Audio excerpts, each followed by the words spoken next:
In a midnight diner in Boston, 27-year-old waitress Emily Carter thought her life was nothing more than refilling burnt coffee and carrying overdue rent in her apron pocket.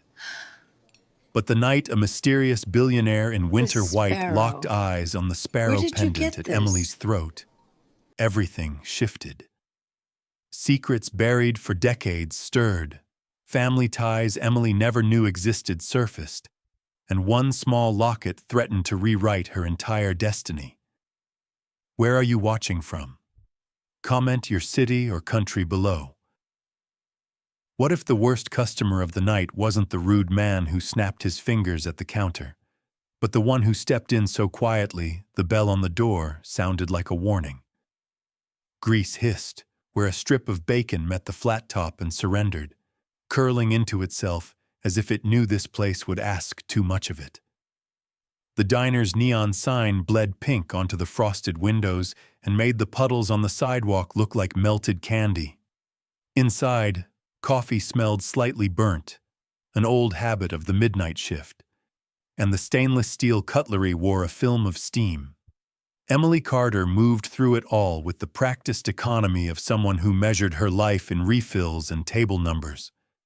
She was 27, in a thrift store blouse softened by too many washes, and she had a sparrow on a silver chain at her throat, a bird that warmed to her skin and felt on bad nights, like a small hot coin she could press for luck. Night shifts paid a quarter more. That quarter mattered. So did the bus schedule, the second-hand sneakers, the envelope of cash rubber-banded in the freezer behind the peas, where her mother wouldn't find it, and think the money needed to be mailed to a sister long dead. Boston's streetlights threw long cones across the empty avenue, as if the city were an examination hall, and she'd arrived unprepared again. She had a plan. She always had a plan. But plans congeal like the diner's gravy when the heat drops for even a moment. "Corner booth just sat," called Danny from behind the grill, his voice the scraped metal whisper of a man who'd stopped being surprised by anything people did to food. Emily's sneakers squeaked on a patch where a milkshake had gone to die. She caught her balance on the counter and smiled at a child drawing on the paper placemat with a stubby red crayon. The kid's mother wore the tired expression of someone for whom $12 felt like a gamble. Emily topped off their waters, slid a napkin toward the child like a magician offering a second trick, and kept moving because movement was its own kind of prayer. She tilted the coffee pot over table 6 and watched the dark ribbon rise in the chipped mug, smelled the bitter promise of caffeine, and lied, gently, to the construction worker about tomorrow being better. It was a language she spoke fluently, the grammar of head nods, the syntax of "I hear you," the punctuation of a clean fork placed just so. In another life, she might have had a different vocabulary. In this one, she knew exactly when to step sideways so the manager wouldn't pin her with a task, and how to fold a check presenter so the tip looked generous to the next customer, and thus started a chain reaction of decency. Her manager, a man who wore his tie like a leash he planned to yank at any moment, prowled by the pie case pretending it was a showcase of luxury. Earlier he'd tapped his watch when she'd come in 2 minutes past 10, his mouth twisting into the shape people in cheap authority favor.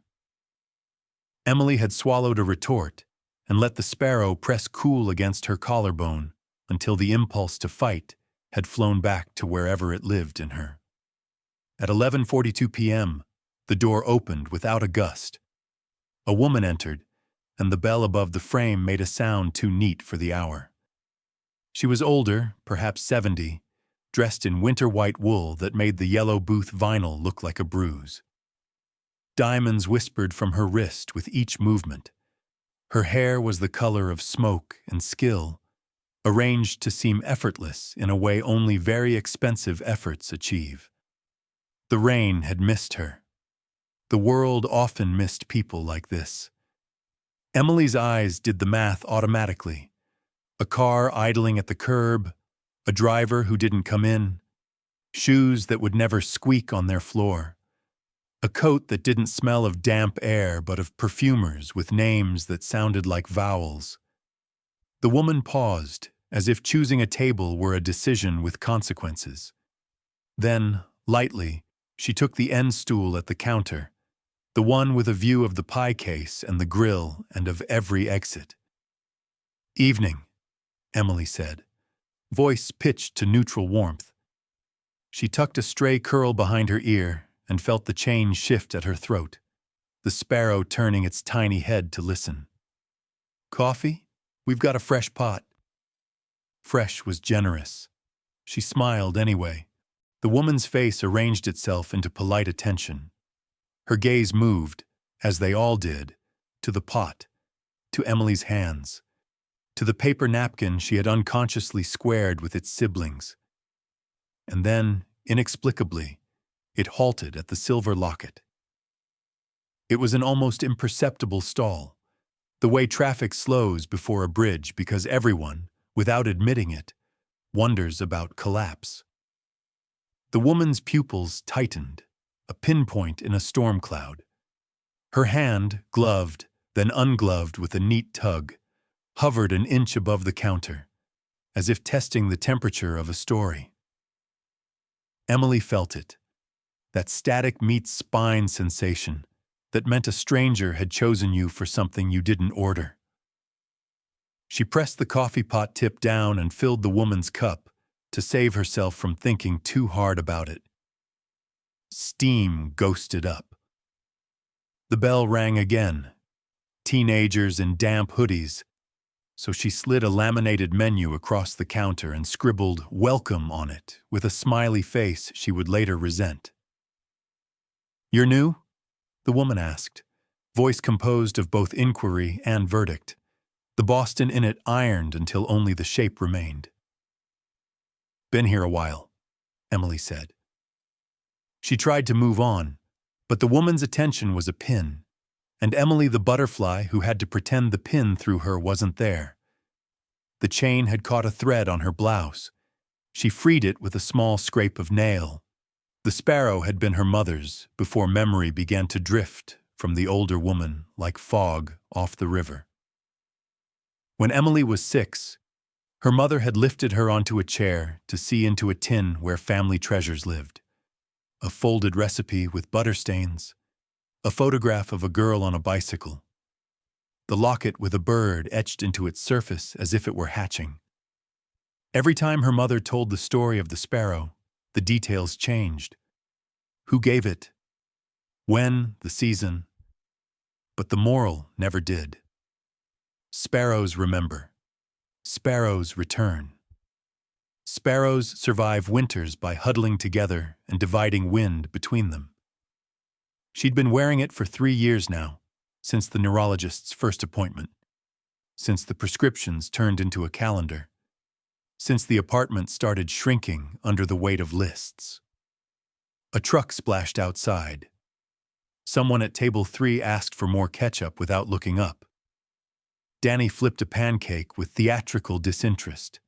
The manager's tie twitched in Emily's periphery, and the woman in winter white lifted her cup with both hands as if it were a delicate instrument and took a careful sip. It was the ritual of someone who had not endured a burnt tongue in decades. "Menus on the counter," Emily said. Her pen hovered over the pad. She tried to ignore the way the woman's gaze had magnetized to the necklace, as if it were not a piece of costume jewelry purchased at a yard sale, but a key that fit a lock in some invisible door. "I don't think I'll need it."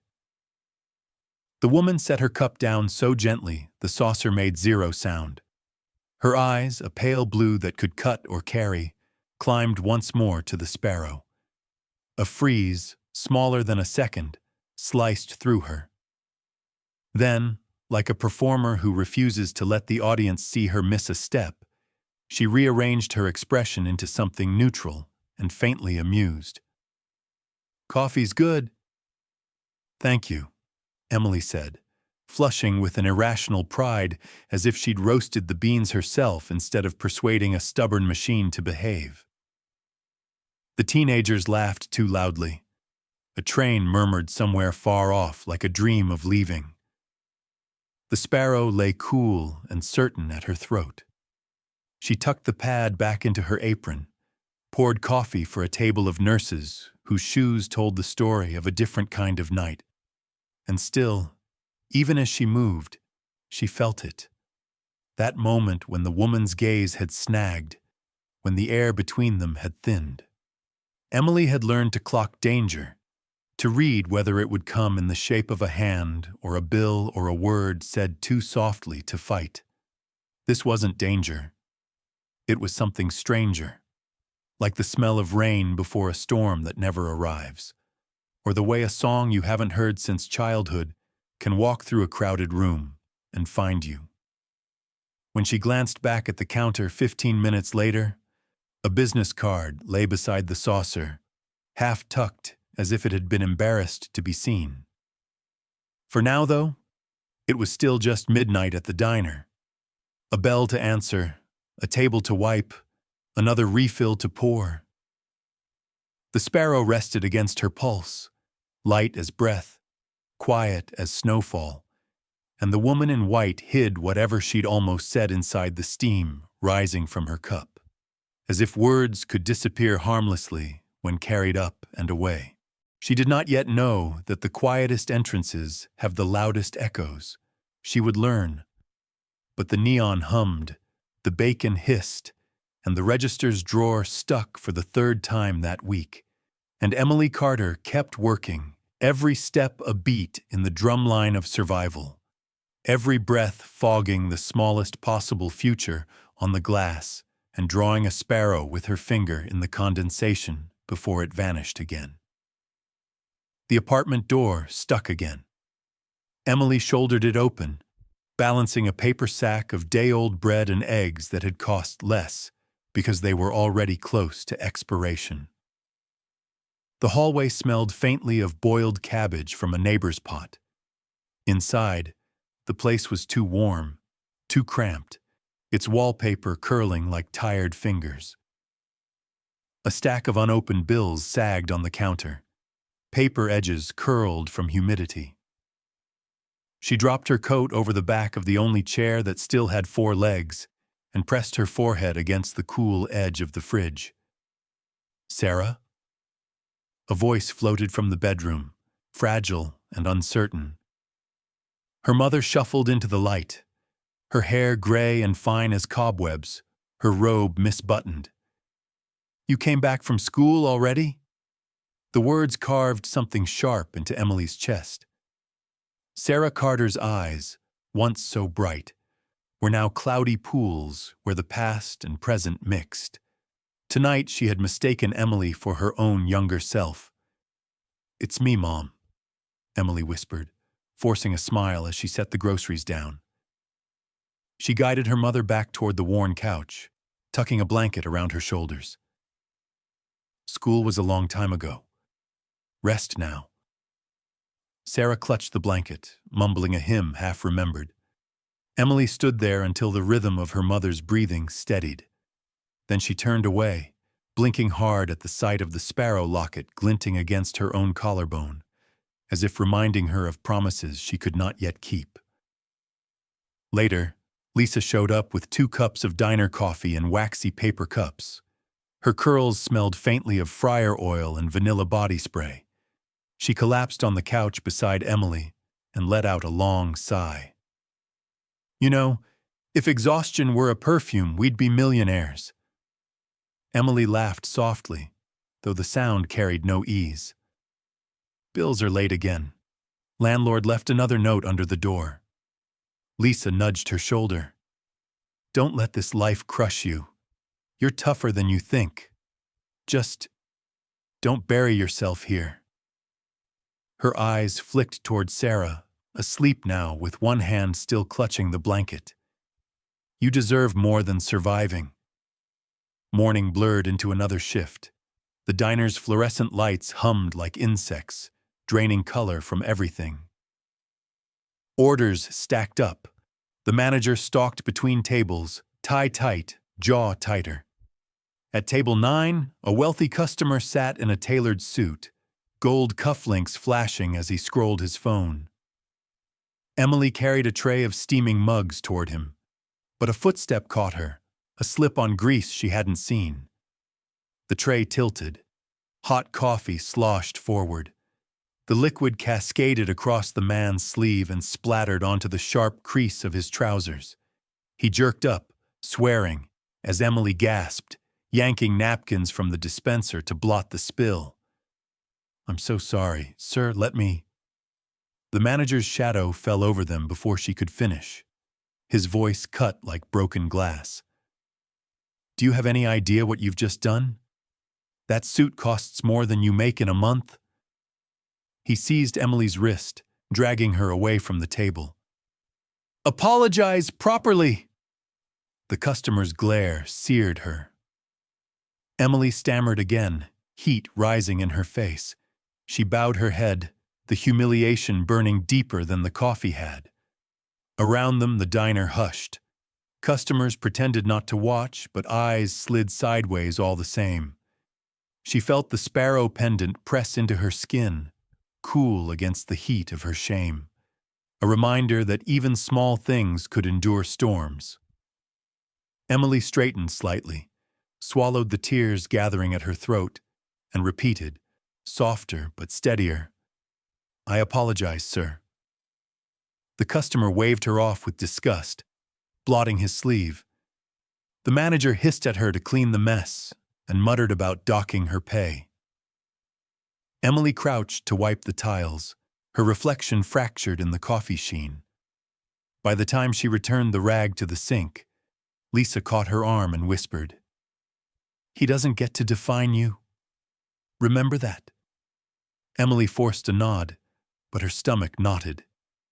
Humiliation was a familiar flavor now, bitter as the burnt coffee she served every night. Yet beneath it, something stirred, a tiny spark, as though the locket against her chest were reminding her that every story, even one lived in shadows, had chapters yet to be written. The diner on Friday night pulsed with a strange electricity, as if every patron carried their own storm cloud inside. Rain had started outside, streaking the windows, blurring neon into watercolor. Emily refilled mugs until her arm felt like a machine's, slipping between tables with her apron strings dragging like tired wings. At booth 4, a man sat alone, his umbrella dripping onto the cracked linoleum. His hair was silver at the temples, his jacket fine but damp, and in his hands trembled a laminated menu. He squinted, flipping it back and forth, his lips shaping sounds that didn't match the words. Emily slowed, recognizing the accent before he spoke. "Scus, questo, how? Order?" His voice was careful, Italian vowels bending awkwardly around English. He pointed at meatloaf special with uncertainty. The manager leaned against the counter, smirking. Somebody lost in translation. His tone carried more derision than humor. A couple of college kids at the next table snickered. Emily felt heat creep up her neck. She set down the coffee pot and bent closer. "Vuole polpettone?" she asked softly, the Italian word for meatloaf emerging rusty but intact from memory. The man's eyes widened, relief cracked across his face. "Sì, polpettone, grazie." The diner froze. Forks paused mid-air. Someone whispered, "Did she just—" Emily smiled, translating quickly. "He'll have the meatloaf, mashed potatoes, and gravy, with tea." She wrote it down neatly, ignoring the manager's raised brows. The Italian man pressed a hand to his chest in gratitude. "Parli italiano," he said warmly. "You speak my language." "Un poco," she admitted. "Just a little." She felt the weight of every gaze in the diner. To them, she was the night shift waitress, nothing more. Yet for one flickering moment, the room saw her differently, saw her carrying something beyond menus and trays. But when Emily straightened, She caught Margaret Hale's eyes at the counter. The billionaire had slipped in again, as silent as snowfall. White wool coat, diamonds that whispered, posture that commanded without words. She hadn't ordered yet. She hadn't touched her cup. She was watching. Not Emily's face, not her hands. The locket. The sparrow caught the overhead light and gleamed. Margaret's gaze pinned it like prey. Her lips parted ever so slightly, the tiniest fracture in her marble composure. The Italian guest, beaming, lifted his mug in salute. Emily smiled back, her cheeks still warm. She scribbled the order, slid it to Danny at the grill, and wiped her palms on her apron. That was when it happened. Margaret leaned forward, her voice low, almost trembling, as though she feared the words themselves. "That necklace. Where did you get it?" Emily froze. Her pen hovered above the pad. Conversations blurred into background noise. The clink of glass, the hiss of the grill, rain ticking against the windows. The air between them narrowed to a single fragile thread. "It belonged to my mother," Emily said slowly, instinct pulling her voice inward, protective. Her hand lifted unconsciously to shield the sparrow. "Why?" Margaret's fingers gripped her saucer, knuckles pale. For a heartbeat, she looked as if she might rise, might say something that would shatter the entire night into before and after. But then she drew back, smoothed the edge of her sleeve and composed herself. "Just familiar," she murmured. "Striking piece." Her cup lifted, steam rose, veiling her expression. Emily's stomach twisted. Familiar. Striking. The words lingered like smoke. She turned to fetch more napkins, but her pulse beat against the locket as if the bird itself were fluttering, restless to fly. The night drained away into gray dawn. Emily finished her shift with the ache of humiliation still lingering from the manager's scolding and the echo of Margaret's question about the necklace. By the time she clocked out, the rain had stopped, leaving the streets slick and shining, reflecting the weak light of morning like fractured glass. She pulled her thrift store coat tighter around her and trudged toward the bus stop. Her sneakers soaked through at the toes, every step a cold reminder of how thin the barrier was between her and collapse. At home, Sarah was already awake, pacing the living room with a kettle in her hands, convinced she was late for a school recital that had happened decades ago. Emily guided her gently back to the couch, replaced the kettle with a blanket, and murmured, "You're safe, Mom. You're home." Sarah smiled vaguely, drifting into a memory Emily couldn't reach.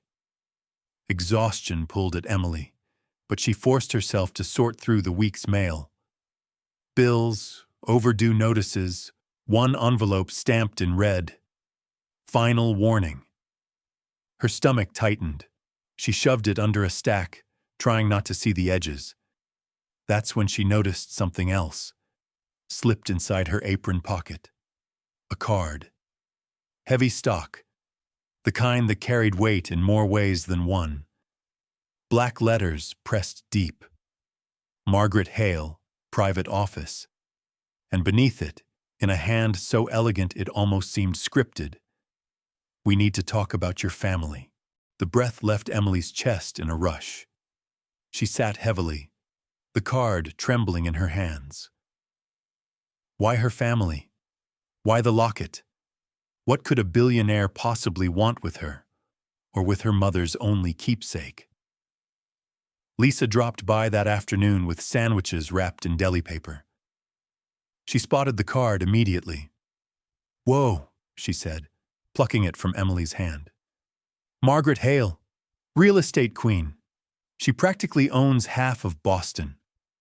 Emily snatched it back. "She left it for me."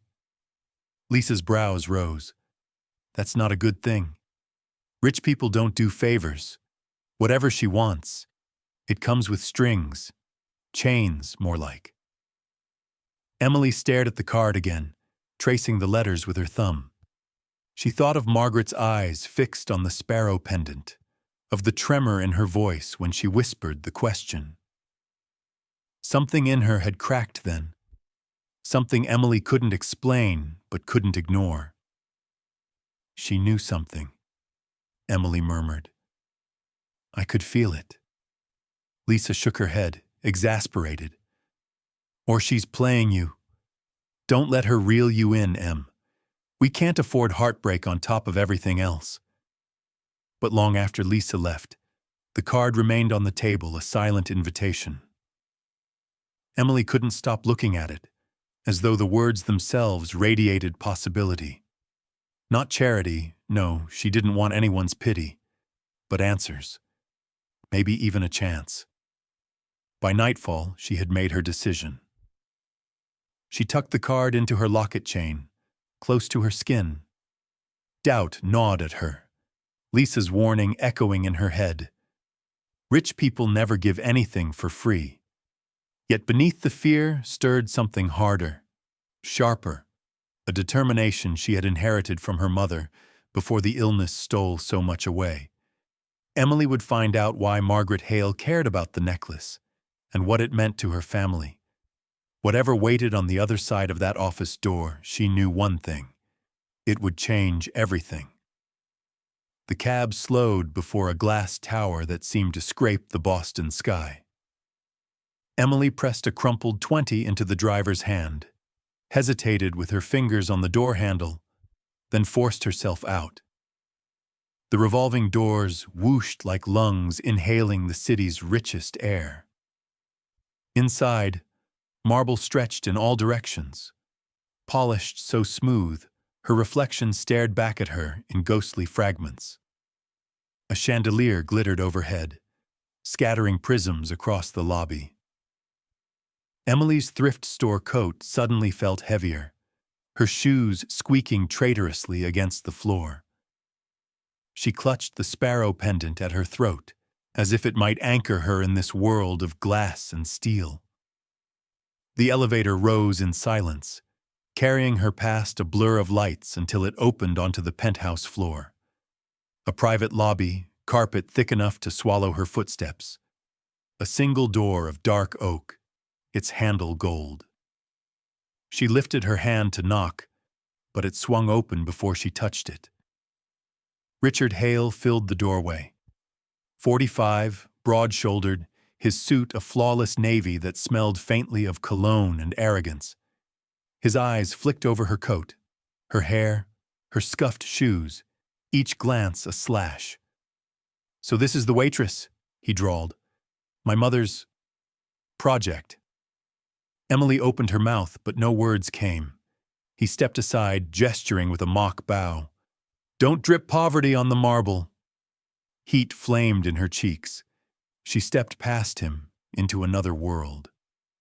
The penthouse was vast, its ceilings lost in shadow. Paintings lined the walls, originals, she guessed. Faces and landscapes worth more than her entire building. A grand piano gleamed in one corner, its lid lifted as if waiting for a performance. Tall windows stretched open to the city skyline. Boston's lights spread like constellations at her feet. Her thrift store coat and faded jeans might as well have been rags. She wanted to sink into the carpet and vanish. From across the room, Margaret Hale rose from a high-backed chair. She looked smaller in her own space, though no less commanding. Her winter white dress blended with the marble floor, her diamonds catching the chandelier's glow. "Emily," Margaret said gently, as though she'd been expecting her all along. Richard's smirk sharpened. "Mother, really? This girl? She belongs behind a counter, not here." He circled Emily like a hawk, his voice dripping contempt. "A waitress thinks she belongs in our world. If I want that locket, I'll take it. Legally. Everything has a price." Emily's hand shot instinctively to the sparrow at her throat. Her pulse beat beneath her fingertips. Margaret's eyes softened. She reached for a handkerchief, pressing it to her cheek with trembling fingers. For a moment, she said nothing, but her gaze, deep, unblinking, never left the locket.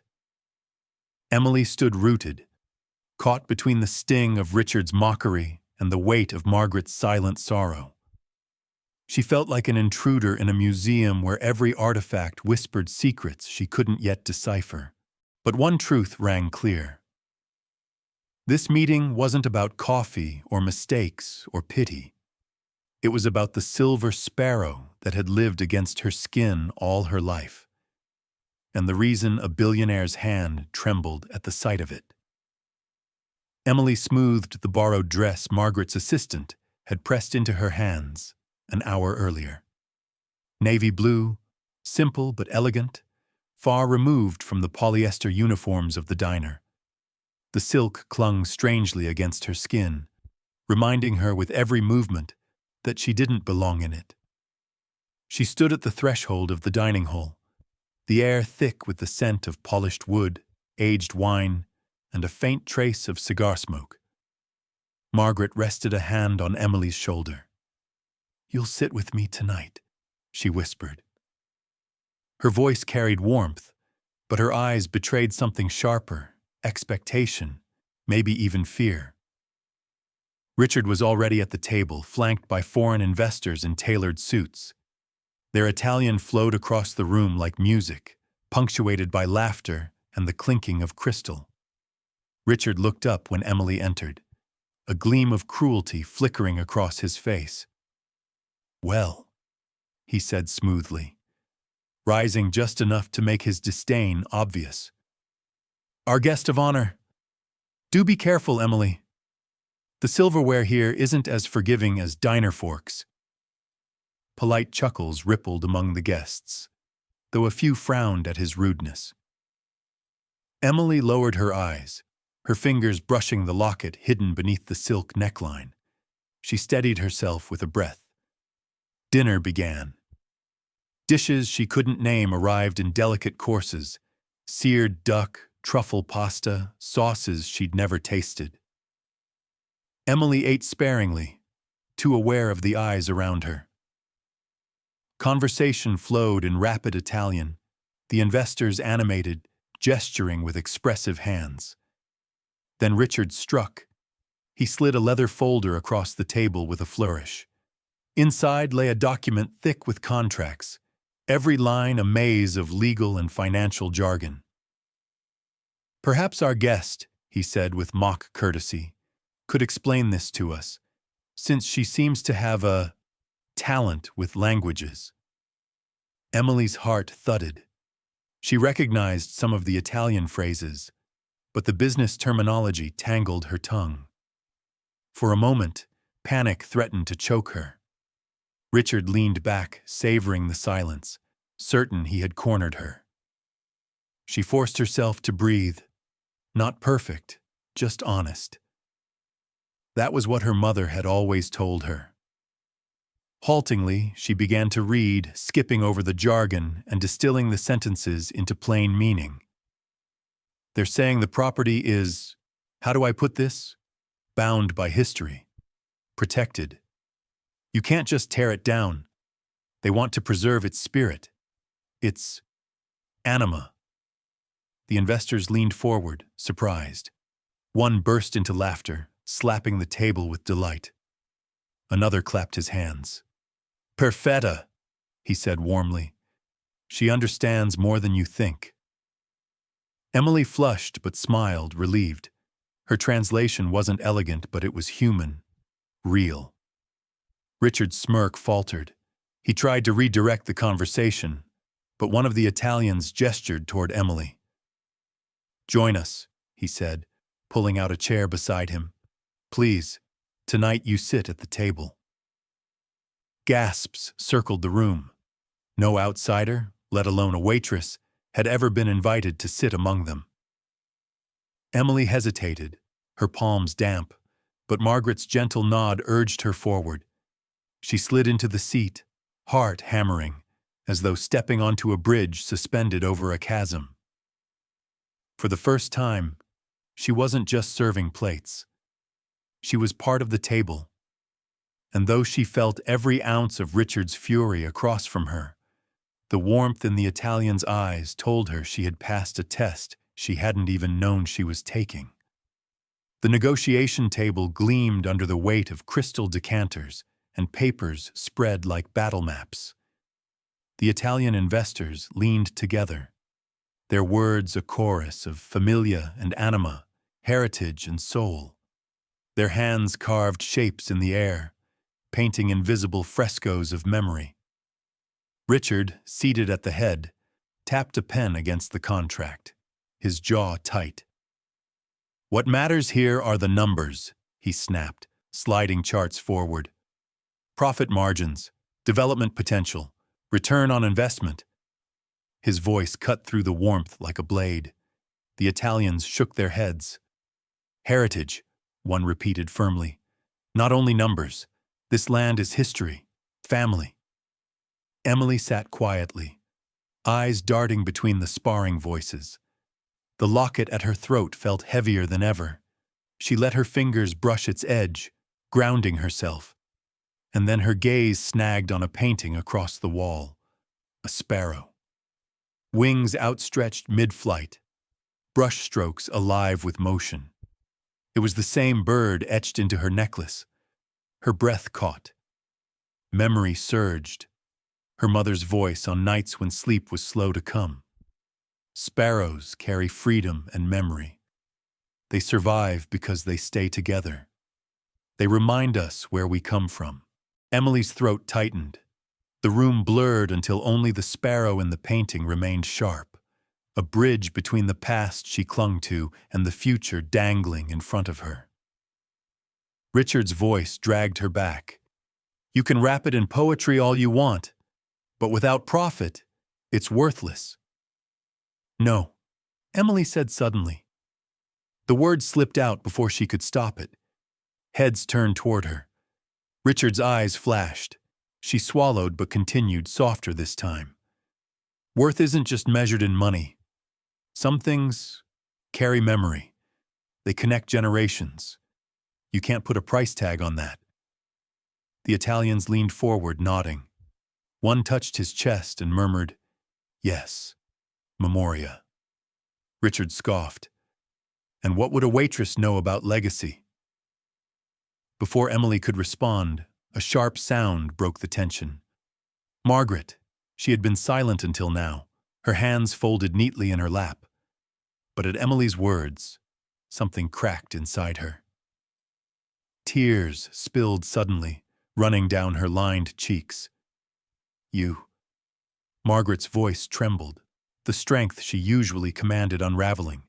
Her gaze locked on the necklace, unblinking. "You are my blood?" The room froze.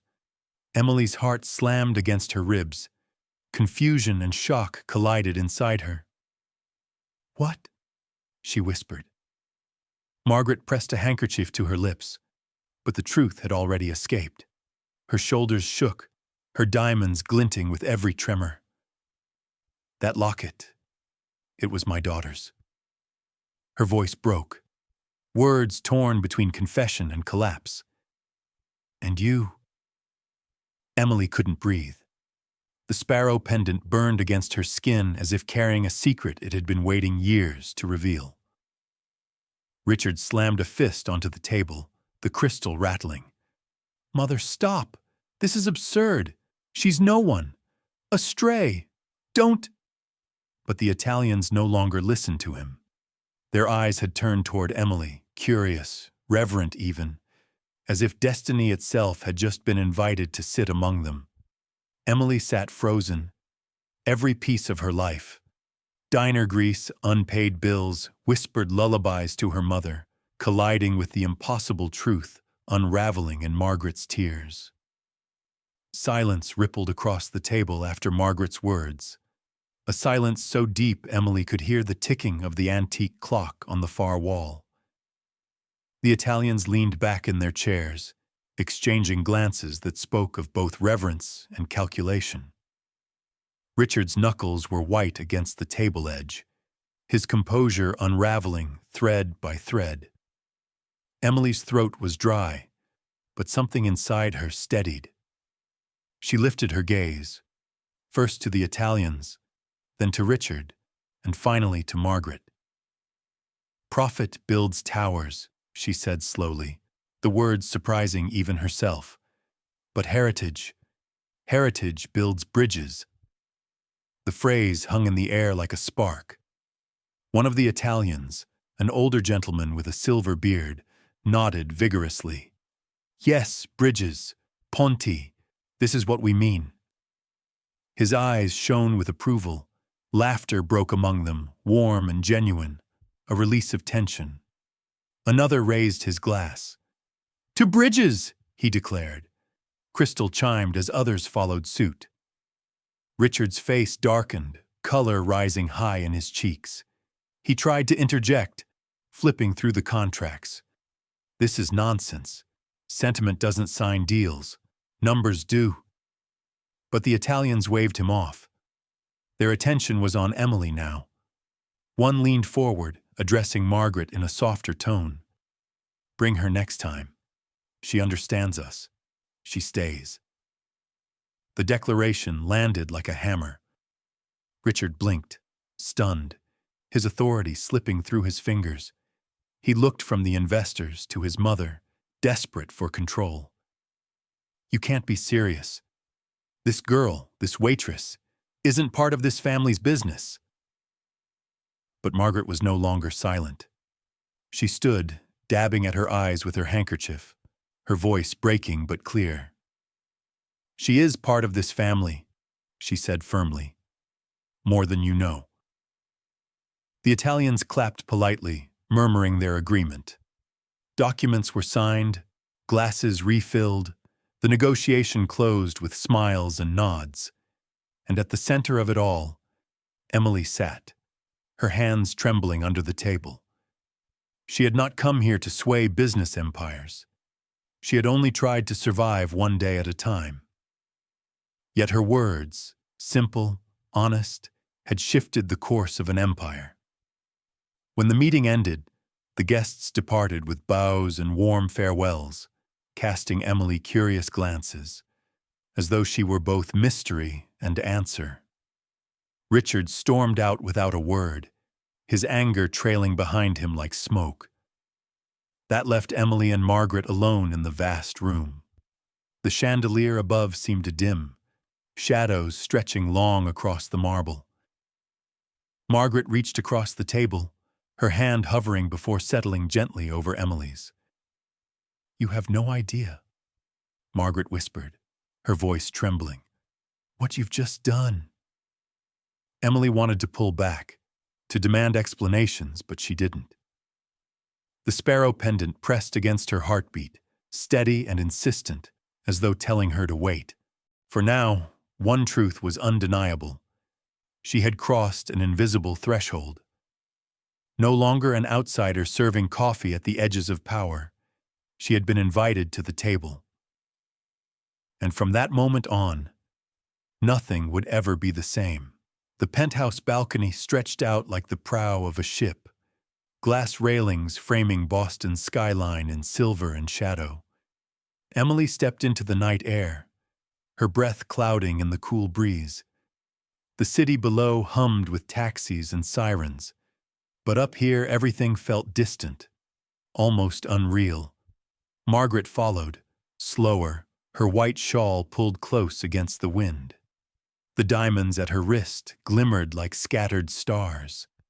For the first time, she looked smaller, fragile in a way Emily hadn't imagined possible. "Emily," Margaret said softly, her voice frayed, "I owe you the truth. That locket, it belonged to my daughter. Her name was Sarah." Emily's knees weakened. She gripped the railing, the sparrow pendant cold in her hand. "My mother." Margaret's eyes filled with tears, spilling freely now. "They told me she was gone, taken away before I could fight. Decades I searched, but every trail ended in silence. And now—" She pressed a trembling hand to Emily's cheek. Now here you are, my granddaughter." The words pierced Emily like a bell tolling through the night. Her heart lurched with both joy and grief. She thought of Sarah, her mother, sitting in their cramped apartment, clutching a blanket. Her memory fractured like broken glass. For so long, Emily had carried the weight alone. Now she wasn't alone. Margaret's grip on her hand tightened. "I will cover her medical care, the best specialists, around-the-clock treatment. She will not suffer without help again." Emily shook her head fiercely, tears burning her eyes. "I don't want charity. Not for me, not for her. I've fought too hard for every dollar, every scrap of dignity. If I take this, it has to mean something. It has to be a chance, not a handout." Margaret's expression softened, pride shining through her sorrow. "Not charity. Partnership. You are part of this family now. You've proven strength that money can't buy. You'll have opportunity, Emily. A place where your voice matters." For a moment, the world blurred. Emily saw her life stretched in two directions. One path littered with bills and night shifts, the other glimmering with the unknown promise of belonging. She felt the sparrow pendant pulse against her chest, as though echoing the choice her heart had already made. She clasped Margaret's hand in return. "Then I'll take the chance, but I'll earn it." Margaret smiled through her tears, a fragile smile that carried the weight of decades lost and a flicker of hope for the future. Behind them, Richard's angry footsteps echoed faintly in the halls, a storm gathering that would not fade quietly. But for this moment, for this fragile, luminous moment, Emily stood on the balcony not as a waitress defined by tips and humiliation, but as a granddaughter claimed, a woman on the cusp of rewriting her story. The city glittered below, unaware that one small sparrow had just stitched together the torn threads of 2 generations. Dawn painted the sky in pale strokes of rose and gold, the city shaking off its night. Emily stood on the balcony alone now, her palms resting on the cold glass rail. The sparrow pendant lay against her chest, its weight different. No longer just a keepsake of her mother, but a bridge binding past and present. Below, Boston pulsed as it always had. Buses groaning down Tremont, vendors rolling up awnings, early commuters gripping coffee like lifelines. Yet for Emily, the city no longer looked the same. The skyline was a map, not of what she lacked, but of where she might go. Inside, Margaret had retired to her study, weary but lighter, her confession laid bare at last. Richard's anger still simmered somewhere in the penthouse halls, but Emily felt no fear of it now. His world was built on profit, on towers of numbers. Hers was carved from endurance, memory, and a quiet strength honed in grease-stained aprons and midnight shifts.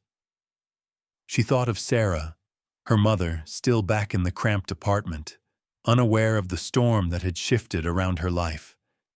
Soon, care and treatment would arrive.